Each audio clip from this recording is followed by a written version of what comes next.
Yo, what's up guys, Slow-Mo Backslap here, doing a quick review of the PlayStation 5 reveal event for June 2020, and this was a pretty cool show. It had some good high points, it had some low points, it had some points where I think Sony could have worked on some things, but we'll get into that. And first of all, let me just say that thank you for all of you guys, all of my new subscribers. I really appreciate you guys. Hope you're enjoying the content, hope you enjoy the channel, and if you haven't done so yet, hit the subscribe button. I won't disappoint you, at least I don't think I will. But without further ado, let's get into it. Let me first say that I got a few predictions right, not too many, didn't do too bad. I think I got more right than wrong. Had about 5 predictions right. I'll get into those real quick. Gran Turismo 7 was definitely there. That was a pretty easy one. I did get it correct that Housemarque would show their next PS5 exclusive. Returnal, got that one right. I might get a bonus one right if it turns out Housemarque has been purchased by Sony as a first-party studio, but they didn't announce that, so I guess I'll take the L on that one. Third prediction I got right was the Demon's Souls remake, which admittedly was a rumor that was out prior to this, but I was correct about that. Was not correct about them announcing Bloodborne and Horizon Zero Dawn for PC, which in retrospect makes a lot of sense considering those are PC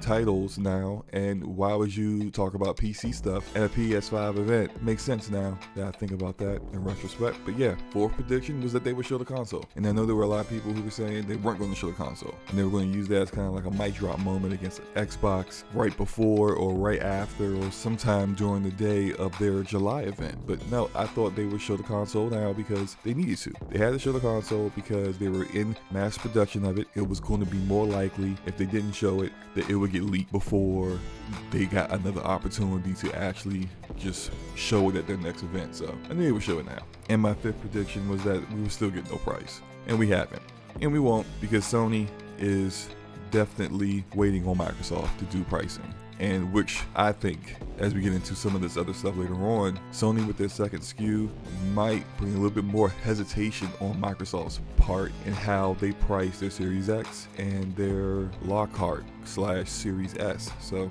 we'll see. But let's just quickly get into all of the games that were shown and just the show in general.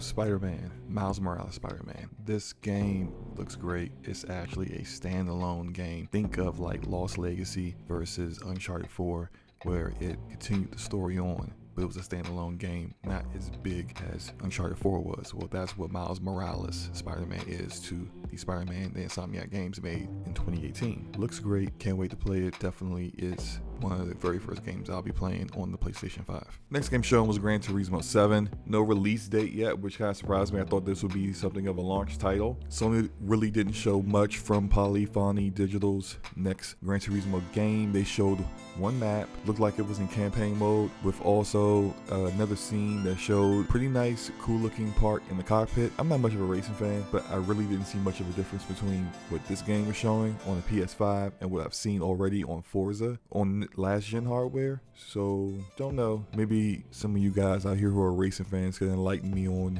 how this looked any different than what we've seen with racers already. But finally, another Gran Turismo mainline game, since the last came out 7 years ago. So there you go, awesome. Next up is Ratchet & Clank Rift Apart, and honestly, this is one of the best games I saw at the show. I'm not much of a fan of these kind of games, but this really made me interested in playing the game. I'm really looking forward to it. It looks great. They actually showed gameplay after the trailer. Love the traversal through the worlds, really showed off what that SSD can really do. Love the way the environments tore apart from the explosions. It just looked amazing. Ratchet & Clank, Insomniac is definitely in their bag now. They're a first-party studio. They got first-party money.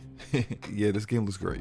Our next game shown was Project Atheia, a console exclusive for the PS5, also coming to the PC, published by Square Enix and developed by Luminous Productions. Luminous Productions are employees that were assembled from the team that was originally working on Final Fantasy 15. They are also just finishing up porting Final Fantasy 15 over to Google Stadia. So look, I'm not going to hold them too close to the fire for Final Fantasy 15. Let's see what Project Atheia has in store for us. I will say this game looks very interesting. I really love the movement. What we have is a female protagonist who can use the earth to ensnare enemies and moves really fast and throughout the environment. I can't wait to see an extended look at the combat though.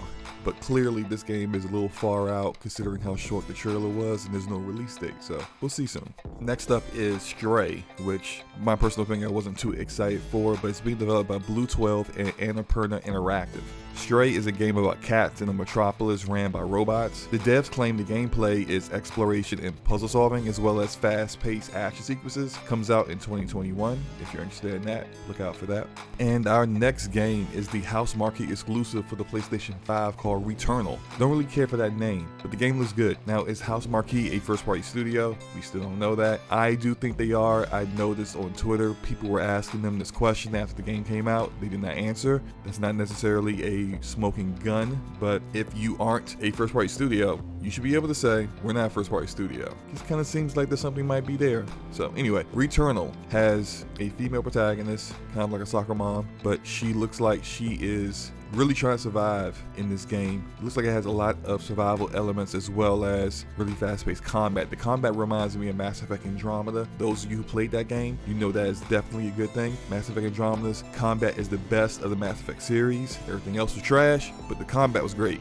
Combat in this game looks really good. It looks amazing. It's definitely a step up from what House Marquee usually does. They usually are a AA studio, twin stick shooter kind of studio, but this is a AAA game and this looks good. I can't wait to play it. Unfortunately, there's no release date for Returnal, so I'm thinking the game isn't expected to be out before 2022. Just my personal opinion, but we'll see. Next they showed Sackboy: A Big Adventure, a spinoff from Little Big Planet. Little Big Planet ain't really my jam, not my kind of game, but I'm sure those who like Little Big Planet will love this. Moving on. Then we had Destruction AllStars, which looked a lot like Rocket League, but you can actually get out of the vehicles. This is also not a game that I'm really all that interested in, but I can see how this could be really, really popular because Rocket League was a smash sleeper hit when it first came out, has a dedicated community, is very, very popular, and I can see this game really kind of trying to steal some of that demographic there. So if you like Rocket League, definitely check this game out. You probably will really like it. Next, we have Kena Bridge of Spirits by Ember Labs. This was probably one of the better games I saw at the show. I really liked the gameplay and the art style. I really enjoyed the way it looked and played. Ember Labs is a studio that was founded by two brothers, and they showed them at the beginning, and they're a very small studio, but it seems like they have a lot of talent. Like, just look at this world. The world is beautiful, looks very expansive, which doesn't surprise me considering they mentioned that they're a small studio with a background in film and animation. So they were working on movies before they transitioned into game development, which seems to be a very good trade-off of skills from what we are seeing here with the game. Now, there isn't a release date yet for Kena Bridge of Spirits, but it looks like it will be available on the PS5 only and on consoles, of course, and the PC. Then we had Goodbye Volcano High, which is being developed from KOOP, an artist-owned studio that previously did a Lara Croft Go game. It's supposed to be about anthropomorphic animals in a high school drama. I do kind of like Telltale games, and I've enjoyed some of Donuts games, so maybe this is the kind of genre they're trying to be in, but I don't know. I haven't seen enough of it. I mean, it looks very 2D, very cartoonish, which isn't that bad, but it just looks weird to me. Maybe it's just the animals in high school that's really getting to me. I don't really care for that, but we'll see what happens. Then the show moved on to Oddworld Soulstorm, developed by Oddworld Inhabitants. The game will be a 10-hour long game that will feature leaderboards, trophies, and badges to extend the game's possibilities and challenges, and it will be coming to PlayStation 5, PlayStation 4, and PC. So here's a game I think we've all seen before, Ghostwire Tokyo, being published by Bethesda Games and developed by Tango Gameworks. Yo, this game was good. I really liked the way this one looked. I liked the first-person perspective combat with the special powers and all the melee attacks. The way the hands look kind of reminds me of a character from Overwatch that I used to love using. I can't remember his name. Don't ask me. Anyway, it's a timed exclusive for the PlayStation 5. It will eventually go to the Xbox Series X, but not at launch. But it will be available at launch on the PC coming in 2021. So this is one game that I'm definitely looking forward to next year. Next, we had Jet the Far Shore, which is a game that's coming out later this year for the PlayStation 5. I do believe it's also coming out on PC because I saw it as a listing on the Epic Game Store. Jet the Far Shore starts out with like someone in a small village where a spaceship is waiting for them in the distance, and they take off, and then they're just flying around shooting stuff. But not quite sure how the story is going to go. But the music, oh man, that music, when I could tell who it was when I first heard it, and then they confirmed it. Scientific is doing the music in this game, and I'm a big fan of theirs. They do the best music in gaming. They previously done the music in Oxenfree and After Party. So I'm probably going to check this out just because I like listening to their music, and I wouldn't mind playing this game while listening to their music. So yeah. And man, this one's probably the biggest disappointment of the entire show. Godfall. Godfall looks visually downgraded from what we first saw at the Video Game Awards. Downfall is being developed by Counterplay Games and is being published by Gearbox. Now, I'm still willing to give the game a chance if the gameplay and loot grind are fun. This is supposed to be a looter slasher, kind of a spin-off of looter shooter. So the loot and the pursuit of loot, as well as Counterplay's capability of keeping the game feeling fresh while doing kind of the same repetitive content, is going to be really key in how this game survives. Now, it comes out later this year, is a timed exclusive for the PS5, on consoles, and also coming to PC. I'm still willing to give this game a chance, but man, am I disappointed. Also didn't really care for all the quick cuts. I would have liked to see some more combat that wasn't a cut every 2 seconds. But yeah, just disappointed. I'm disappointed. The next game shown at the show was Solar Ash, developed by Heart Machine and published by Annapurna. Do believe Heart Machine previously did Hyper Light Drifter, which was apparently a really good game. This one, Solar Ash, is coming out in 2021. Looks like an action platformer. The main character really kind of runs so quickly across the ground, looks like that she's skating, but this one really didn't interest me from the small trailer that we got from it. Then they showed Hitman 3 from IO Interactive. This is just another Hitman game. I mean, cool trailer and all, but it's Hitman. If you like Hitman, you're gonna like this game. If you don't care about Hitman, you're not gonna care about this game. It's supposed to be coming out January 2021 if you're interested. And kind of a surprise here, Astros Playroom, which is not a VR game. That kind of surprised me. When I first saw the platform, I'm thinking, oh, okay, this guy becoming a PSVR, but that doesn't seem to be the case here. This is just a regular PS5 game. And surprisingly, no PSVR games were shown for the entire show. Maybe they'll do a later state of play specifically for PSVR later this year, which, considering they didn't show any PSVR games and they're definitely supporting PSVR for next gen, that's definitely going to happen at some point. But Astros Playroom, no release date yet. Next, we had Little Devil Inside, developed by NeoStream. I thought the combat was pretty cool. Did kind of wish the art direction was a little different. I didn't really like the art direction, but I did see a lot of people very interested in this one. Gotta admit, I thought it was kind of funny. It's like this man that's out in the wilderness, like fighting, trying to survive on his own. Then it's like this other regular dude going about his day, taking a dump on the toilet and stuff, and it's just like, I don't know how these two guys are linked, but I thought that was pretty funny. Now, there is no release date on this game quite yet, but it looks pretty good. It looks okay. It's just, I don't really care for the art direction, but gameplay looks good. NBA 2K21, yawn. No way the game actually looks like this trailer. I will go on the record with saying that. No one really cares about this game but big 2K crackheads who can't stop playing this game. So congrats. I mean, you already knew you were getting this game on PS5 anyway, but there you go. And then there's Bugs Nax. Ah man, this game looks just as bad as Grounded. It's supposed to be coming out this holiday 2020. Both of these games could have been cut from the show if you ask me, but whatever. So then we have one of my other predictions, Demon's Soul Remake, being developed by Bluepoint Games, published by Sony PlayStation Studios. It looks amazing. I mean, if you look at what the original game looks like and then look at what that looked like, wow, what an improvement. Now, again, as I said before, I really hope Bluepoint has improved more than just the visuals with this game. They really need to improve the mechanics, the game mechanics, the combat, the controls. This needs to be a remake more than a remaster, and so hopefully that's what this is. But it looks great. Now, I was quite surprised that there was no release date announced for the game yet. I thought this game would be a launch game for the PlayStation 5. I really feel like it should be a launch game for the PlayStation 5. They could really use it, but we don't have that information yet, so we're just going to have to wait. And yet another Bethesda published but not developed game that I am looking forward to, Deathloop, made by Arcane Studios, was shown. Deathloop looks awesome. I love the combat. I love the narrative direction of like these assassins that are just killing each other, and then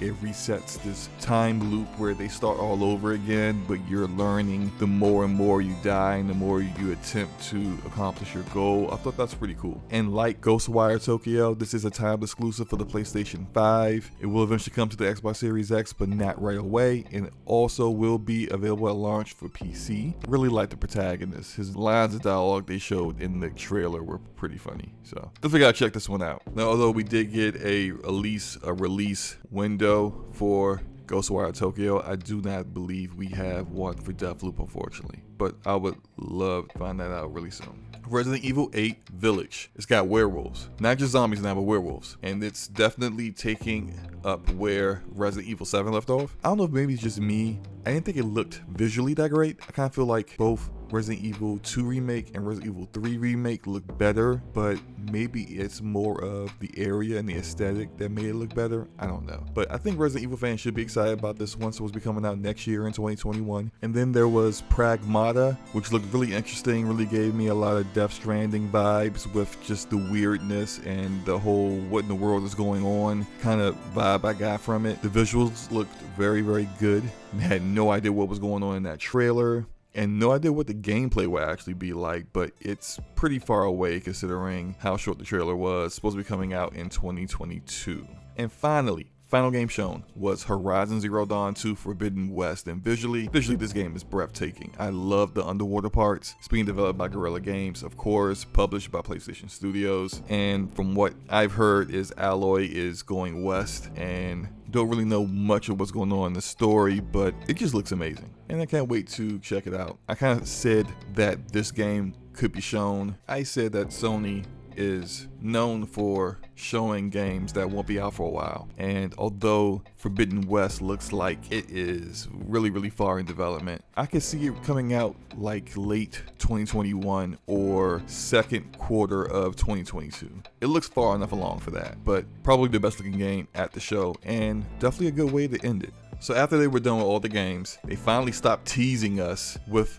the design of the console, and they finally showed the console, and man, I really like it. It's very futuristic. I kind of figured it would have this look and feel when I saw the DualSense controller a few months ago. It's still, both of them remind me of what a video game console would look like in the world of Detroit Become Human. Just very futuristic and high-tech. It looks like something Alienware would have designed. If I was Alienware, I mean, I might want to be looking into a lawsuit. I'm kidding, not really. But I give it a 9 out of 10 on the design of the console. It definitely looks better than the Xbox Series X, which has a different direction for the way that console was supposed to look. It was supposed to look very Unitarian, where this is supposed to be more futuristic. They both had different approaches. I think they both nailed them, but me personally, I prefer the way the PS5 looks. But now I do have questions. I had no idea they were doing the all digital SKU, which I'm pretty sure no one had any idea they were doing that. And I'm pretty sure Microsoft didn't have any idea they were doing that. But this is the one I'm getting. I haven't bought a physical game since 2015, I think. So having an all digital version of the console, definitely going to be the route I go. But now here are some other questions. Is the all digital edition cheaper for having no optical drive, or is Sony adding more storage space to it and keeping it at the same price? We don't know. Which kind of gets into the other portion of things, pricing. And that was my other prediction, that they would not announce prices, because again, Sony is still waiting for Xbox to blink first and drop their price so they can adjust. I'm pretty sure if both companies have a maximum price they think they could go, and a minimum price they absolutely can't go below. And so they're waiting to see what the other one does. The other one finally blinks and shows a price so they can maximize the amount of money they can charge us while also being competitive. So overall, look, I know I said this was going to be a short video. I lied. I apologize. Actually, I don't apologize. Whatever. If you're still here, you already know it was a long video, and I appreciate you. I really do. But look, overall, the show had a weird start with GTA 5, but was strong with Spider-Man Miles Morales, despite them not really clarifying what that kind of game is, and Ratchet and Clank. That was a really strong start. The middle kind of dragged with a lot of the indies. Some of them, maybe just me personally, I just wasn't interested in, but I think they kind of should have mixed mixed up some things that were more AAA, more big in the middle portions. But the format was good. Just games after games after games with little filler and very little talking in between. It ended very strong with Horizon Zero Dawn 2 and the console reveal. But I felt overall the show was just too long. It was an hour and 15 minutes long, and I think if they would have cut out Bugsnax, Stray, and some of the other smaller indies and kind of spread out the 2 Insomniac games that they almost showed back to back, it would have been just an hour long and just right. But overall, I'm going to give it a 7.5 out of 10. Decent show. Probably the best show we've seen this year, but we haven't seen many shows this year, and the ones we've seen this year have been pretty bad. But that's my opinion. You guys let me know how you guys feel about the show. Did you like it? Did you hate it? Whatever. You think I'm being too harsh on Sony or too favorable? Let me know in the comment section below. Hit the like button if you liked the video. Hit the dislike button if you didn't. It's all good. And hit the subscribe button if you want to see more content like this in the future. Peace.